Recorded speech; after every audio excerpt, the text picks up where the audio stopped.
परमात्मने नमः। यथार्थ गीता श्रीमद् भगवत गीता अथ पंचदशो अध्याय। महापुरुषों ने संसार को विभिन्न दृष्टांतों से समझाने का प्रयास किया है।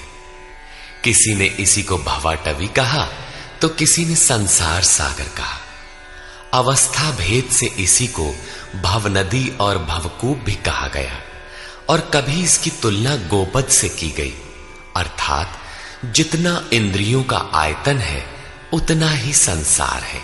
और अंत में ऐसी भी अवस्था आई कि नाम लेत भव सिंधु सुखाहीन, भव सिंधु भी सूख गया। क्या संसार में ऐसे समुद्र हैं? योगेश्वर श्री कृष्ण ने भी संसार को समुद्र और वृक्ष की संज्ञा दी। अध्याय 12 में उन्होंने कहा, जो मेरे अनन्य भक्त हैं उनका संसार समुद्र से शीघ्र ही उद्धार करने वाला होता हूं। यहां प्रस्तुत अध्याय में योगेश्वर श्री कृष्ण कहते हैं कि संसार एक वृक्ष है। इसको काटते हुए ही योगी जन उस परम पद को खोजते हैं। देखें, श्री भगवान उवाच।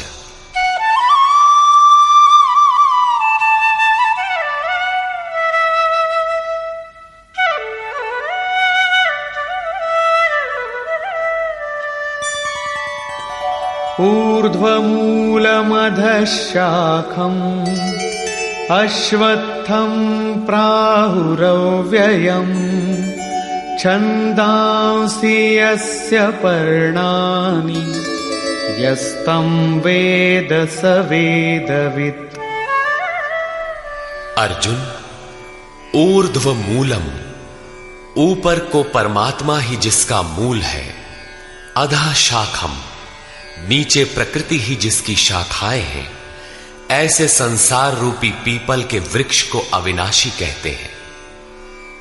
वृक्ष तो अश्व अर्थात कल तक भी रहने वाला नहीं, जब चाहे कट जाए, किंतु है अविनाशी। श्री कृष्ण के अनुसार अविनाशी दो हैं, एक संसार रूपी वृक्ष अविनाशी और दूसरा उससे भी परे परम अविनाशी। वेद इस अविनाशी संसार विटप के पत्ते कहे गए हैं।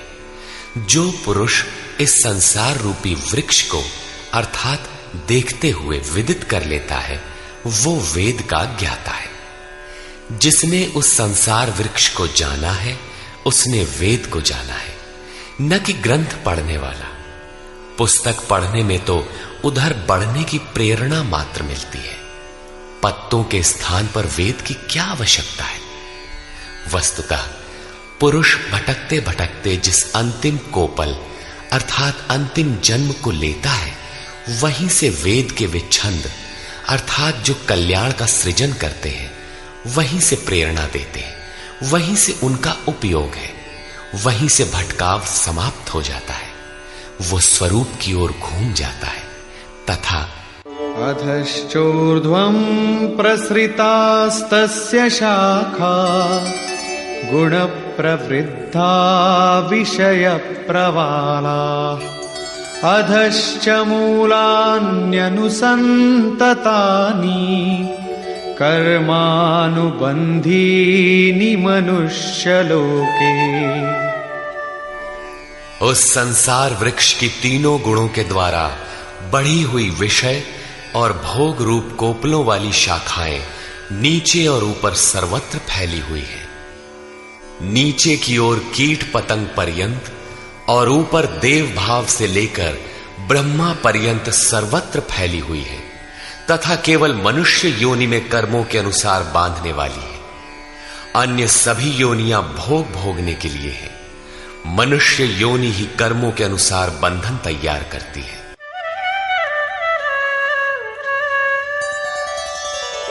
न रूपमस्येह तथोपलभ्यते नान्तो न चादिर्न च सम्प्रतिष्ठा अश्वत्थमेनं सुविरूढमूलम् असंग शस्त्रेण दृढ़ेन छित्त्वा। परंतु इस संसार वृक्ष का रूप जैसा कहा गया है वैसा यहां नहीं पाया जाता, क्योंकि न तो इसका आदि है न अंत है और न अच्छी प्रकार से इसकी स्थिति ही है, क्योंकि ये परिवर्तनशील है। इस सुदृढ़ मूल वाले संसार रूपी वृक्ष को दृढ़ असंग शस्त्रेण, असंग अर्थात वैराग्य रूपी शस्त्र द्वारा काटकर संसार रूपी वृक्ष को काटना है। ऐसा नहीं कि पीपल की जड़ में परमात्मा रहते हैं या पीपल का पत्ता वेद है और आरती करने लगे पेड़ की। इस संसार वृक्ष का मूल तो स्वयं परमात्मा ही बीज रूप से प्रसारित है, तो क्या वो भी कट जाएगा? दृढ़ वैराग्य द्वारा इस प्रकृति का संबंध विच्छेद हो जाता है। यही काटना है। काट कर करें क्या?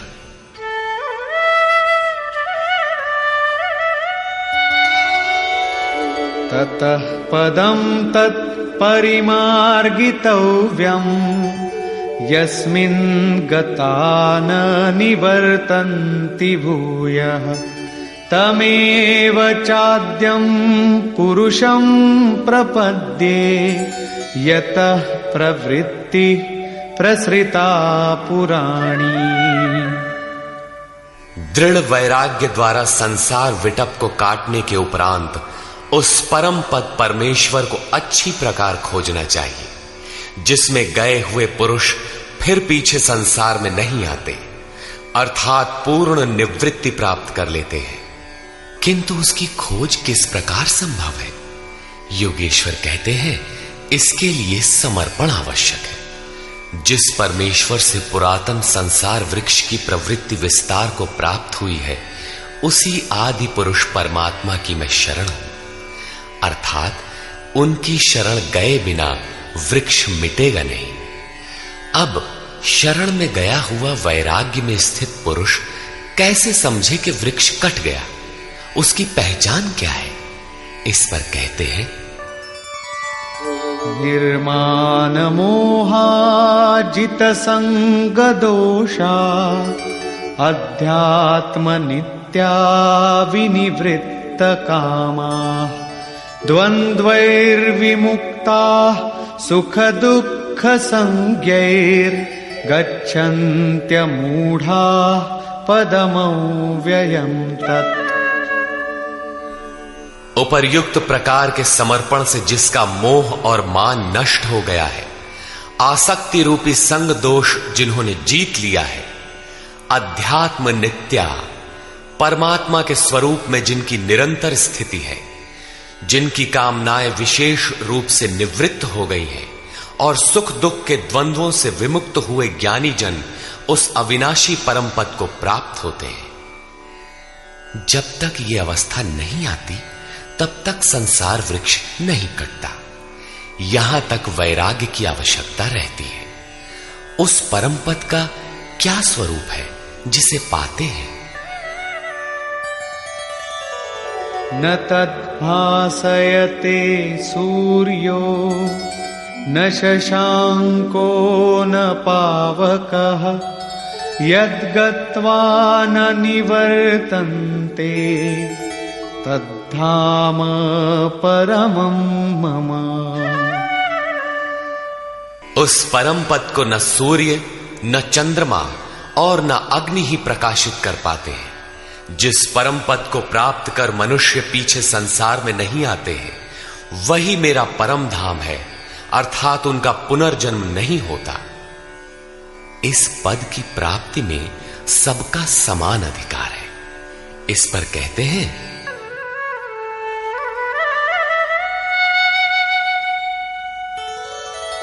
ममैवांशो जीवलोके जीवभूतः सनातनः मनः षष्ठानीन्द्रियाणि प्रकृतिस्थानि कर्षति। जीवलोके अर्थात इस देह में, अर्थात शरीर ही लोक है। ये जीवात्मा मेरा ही सनातन अंश है और वही इन त्रिगुणमयी माया में स्थित हुई मन सहित पांचों इंद्रियों को आकर्षित करता है। भला कैसे? शरीरं यदवाप्नोति यच्चाप्युत्क्रामतीश्वरः गृहीत्वैतानि संयाति वायुर्गन्धानि वाशयात्। जिस प्रकार वायु गंध के स्थान से गंध को ग्रहण करके ले जाता है, ठीक उसी प्रकार देह का स्वामी जीवात्मा जिस पहले शरीर को त्यागता है, उससे मन और 5 ज्ञानेंद्रियों के कार्यकलापों को ग्रहण करके अर्थात आकर्षित करके साथ लेकर फिर जिस शरीर को प्राप्त होता है उसमें जाता है। जब अगला शरीर तत्काल निश्चित है तो आटे का पिंड बनाकर किसे पहुंचाते हो? लेता कौन है? इसीलिए श्री कृष्ण ने अर्जुन से कहा था कि ये अज्ञान तुझे कहां से उत्पन्न हो गया कि पिंडोदक क्रिया लुप्त हो जाएगी। वहां जाकर करता क्या है? मन सहित 6 इंद्रियां कौन है? श्रोत्रं चक्षुः स्पर्शनं च रसनं घ्राणमेव च अधिष्ठाय मनश्चायं विषयानुपसेवते।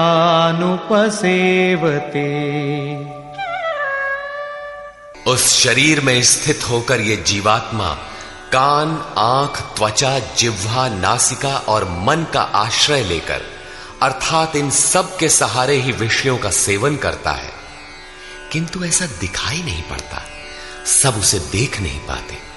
इस पर श्री कृष्ण कहते हैं, उत्क्रामन्तं स्थितं वापि भुञ्जानं वा गुणान्वितं विमूढानानुपश्यन्ति पश्यन्ति ज्ञानचक्षुषः। शरीर छोड़कर जाते हुए, शरीर में स्थित हुए, विषयों को भोगते हुए अथवा तीनों गुणों से युक्त हुए भी जीवात्मा को विशेष मूढ़ अज्ञानी नहीं जानते। केवल ज्ञान रूपी नेत्र वाले ही उसे जानते हैं, देखते हैं।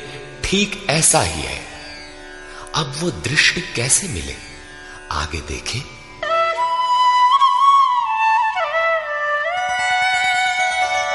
यतन्तो योगिनश्चैनं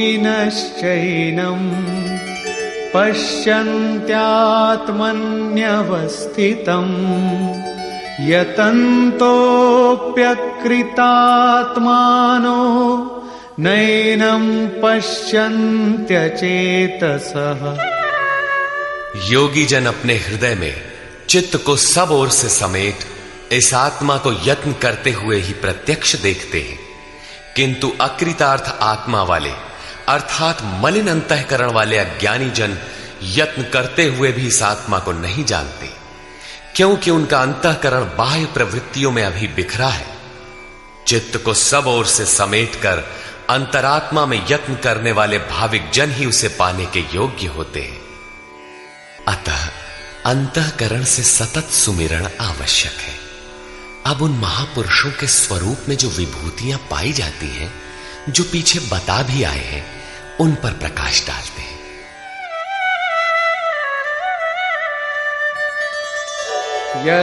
यदादित्यगतं तेजो जगद्भासयतेऽखिलम् यच्चन्द्रमसि यच्चाग्नौ तत्तेजो विद्धि मामकम्।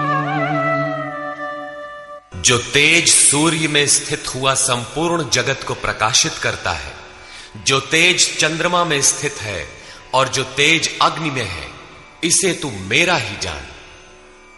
अब उस महापुरुष द्वारा कार्य बताते हैं। गामाविश्य च भूतानि धारयाम्यहमोजसा उष्णामि चौषधीः सर्वा सोमो भूत्वा रसात्मकः।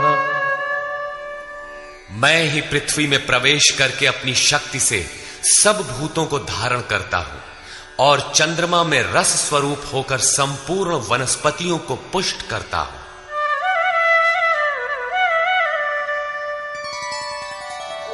अहं वैश्वानरो भूत्वा प्राणिनां देहमाश्रितः प्राणापानसमायुक्तः पचाम्यन्नं चतुर्विधम्। मैं ही प्राणियों के शरीर में अग्नि रूप से स्थित होकर प्राण और अपान से युक्त हुआ 4 प्रकार के अन्नों को पचाता हूं।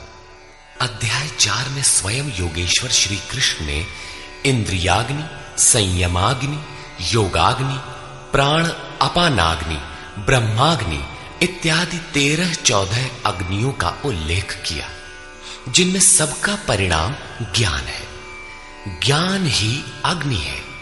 श्री कृष्ण कहते हैं, ऐसा अग्नि स्वरूप होकर प्राण और अपान से युक्त 4 विधियों से अर्थात जप सदैव श्वास प्रश्वास से होता है, उसकी 4 विधियां बैखरी, मध्यमा, पश्यंती और परा है।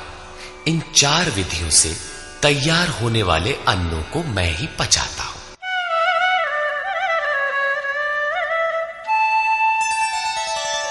सर्वस्य चाहं हृदि सन्निविष्टो मत्तः स्मृतिर्ज्ञानमपोहनं च वेदैश्च सर्वैरहमेव वेद्यो वेदान्तकृद्वेदविदेम चाहम्।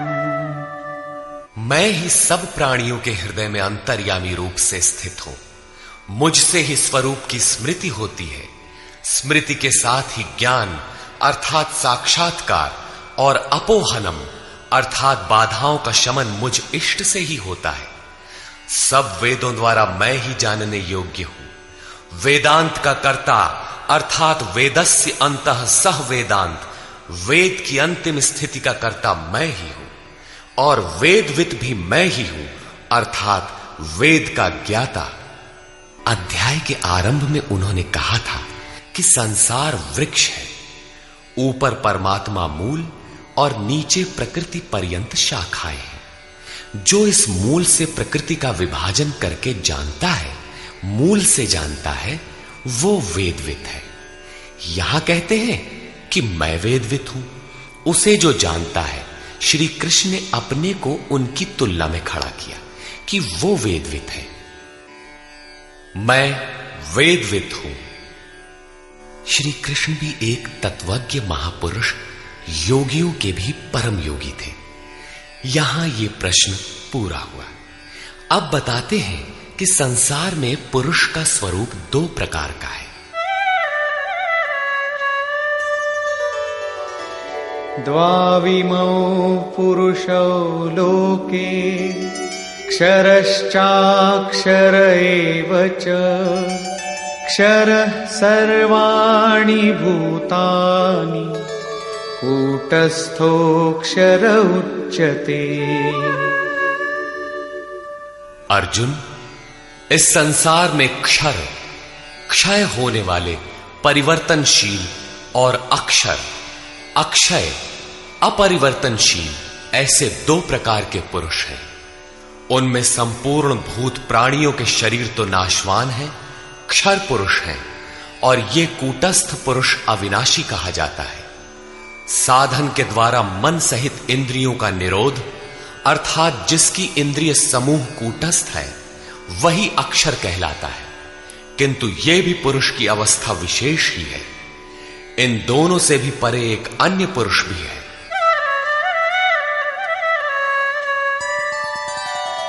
उत्तमः पुरुषस्त्वन्यः परमात्मेत्युदाहृतः यो लोकत्रयमाविश्य बिभर्त्यव्यय ईश्वरः। उन दोनों से अति उत्तम पुरुष तो अन्य ही है, जो तीनों लोकों में प्रवेश करके सबका धारण पोषण करता है। और अविनाशी, परमात्मा, ईश्वर ऐसे कहा गया है। परमात्मा अव्यक्त, अविनाशी, पुरुषोत्तम इत्यादि उसके परिचायक शब्द हैं। वस्तुतः ये अन्य ही है, अर्थात अनिर्वचनीय है। ये क्षर अक्षर से परे महापुरुष की अंतिम अवस्था है, जिसको परमात्मा इत्यादि शब्दों से इंगित किया गया है, किंतु वो अन्य है, अर्थात अनिर्वचनीय है। उसी स्थिति में योगेश्वर श्री कृष्ण अपना भी परिचय देते हैं, यथा यस्मात्क्षरमतीतोऽहम् अक्षरादपि चोत्तमः अतोऽस्मि लोके वेदे च प्रथितः पुरुषोत्तमः। उपर्युक्त नाशवान परिवर्तनशील क्षेत्र से सर्वथा अतीत हूं और अक्षर अविनाशी कूटस्थ पुरुष से भी उत्तम हूं, इसलिए लोक और वेद में पुरुषोत्तम नाम से प्रसिद्ध हूं।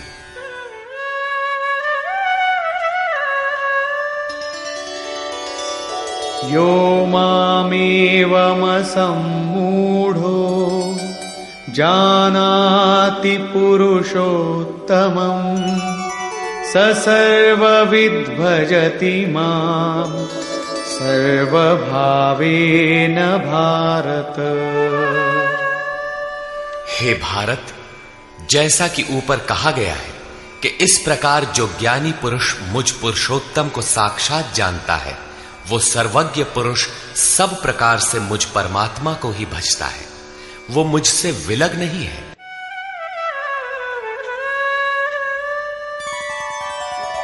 इति गुह्यतमं शास्त्रम् इदमुक्तं मया नघ एतद्बुद्ध्वा बुद्धिमान् स्यात् कृतकृत्यश्च भारत। हे निष्पाप अर्जुन, इस प्रकार ये अति गोपनीय शास्त्र मेरे द्वारा कहा गया।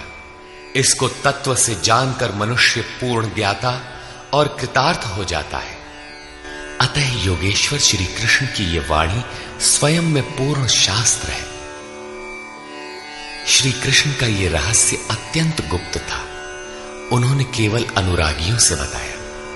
ये अधिकारी के लिए ही है। श्री कृष्ण का ये स्वरूप सबके लिए था भी नहीं। कोई उन्हें राजा, कोई दूत, तो कोई यादव ही मानता था, किंतु अधिकारी अर्जुन से उन्होंने कोई दुराव नहीं रखा। उसने पाया कि वो परम सत्य पुरुषोत्तम नहीं। दुराव रखते तो उसका कल्याण ही ना होता। यही विशेषता प्राप्ति वाले प्रत्येक महापुरुष में पाई गई। रामकृष्ण परमहंस देव एक बार बहुत प्रसन्न थे। भक्तों ने पूछा, आज तो आप बहुत प्रसन्न हैं?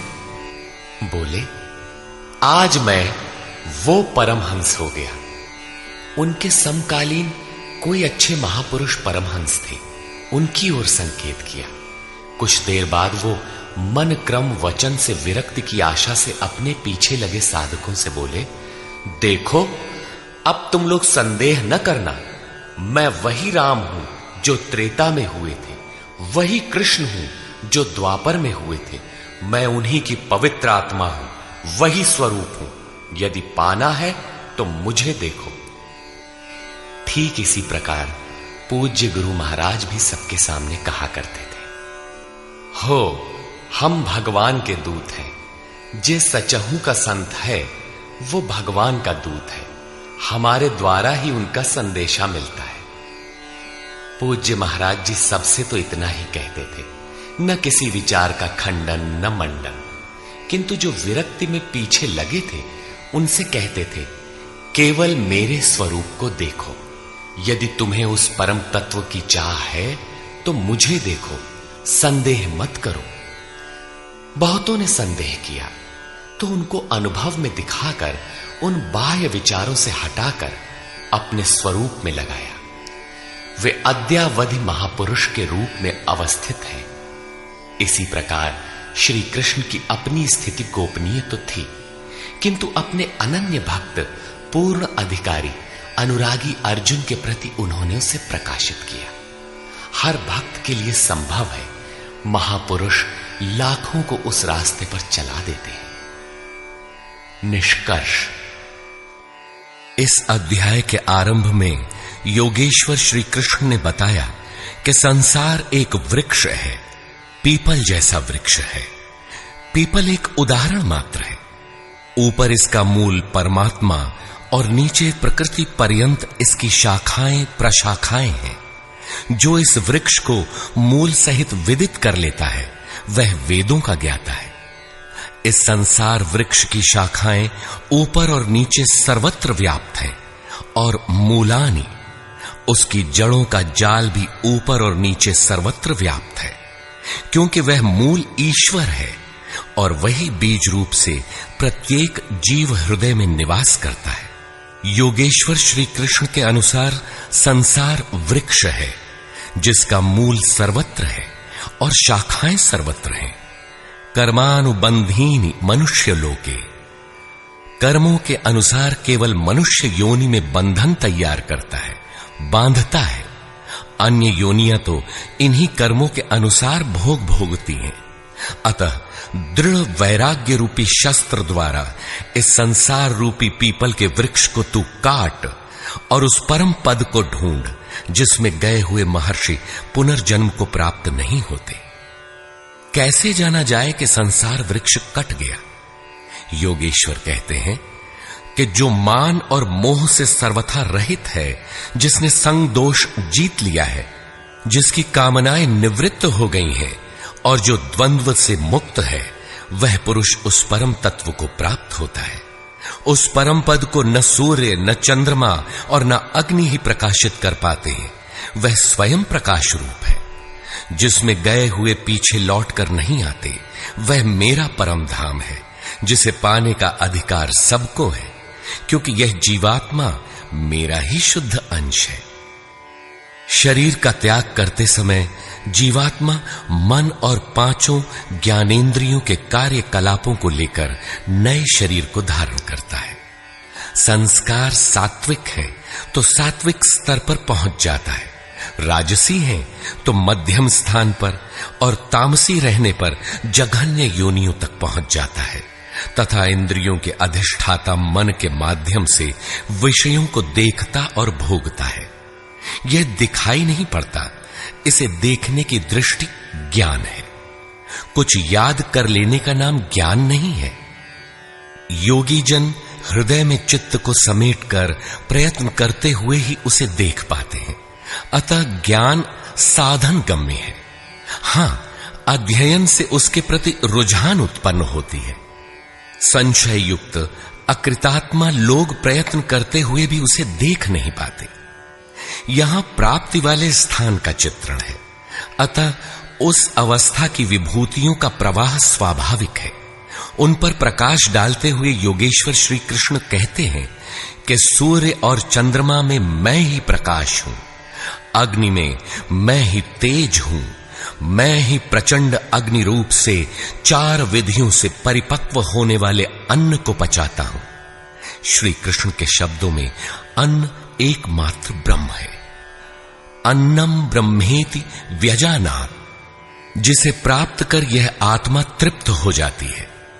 बैखरी से परापर्यंत अन्न पूर्ण परिपक्व होकर पच जाता है, वह पात्र भी खो जाता है। इस अन्न को मैं ही पचाता हूं, अर्थात सद्गुरु जब तक रथी न हो तब तक यह उपलब्धि नहीं होती।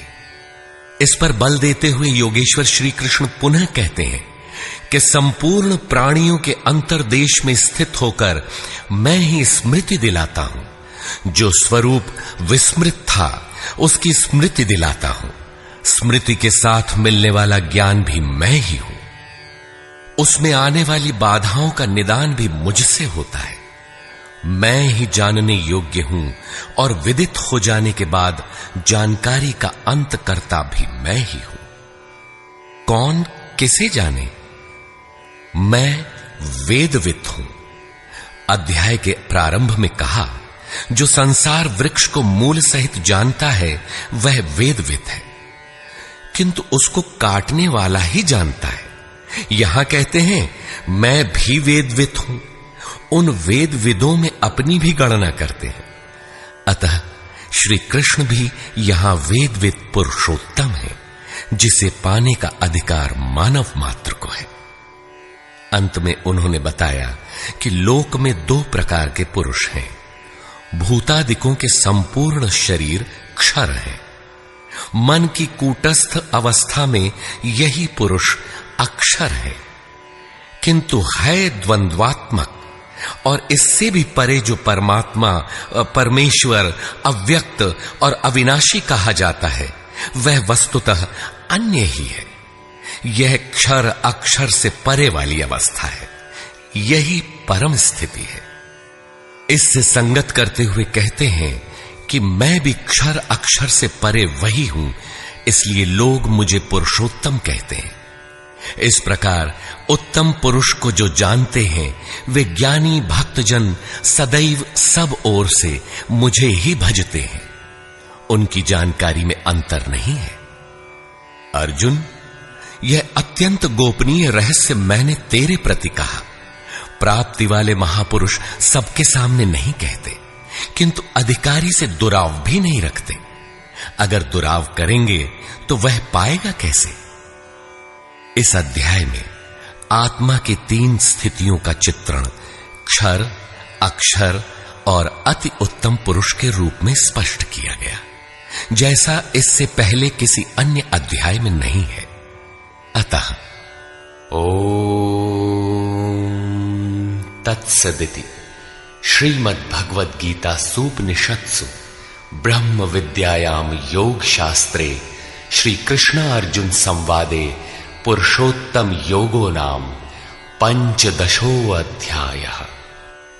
इस प्रकार स्वामी अड़गड़ानंद कृत श्रीमद् भगवद गीता के भाष्य यथार्थ गीता का 15वां अध्याय पूर्ण होता है। हरि ओम तत्सत्।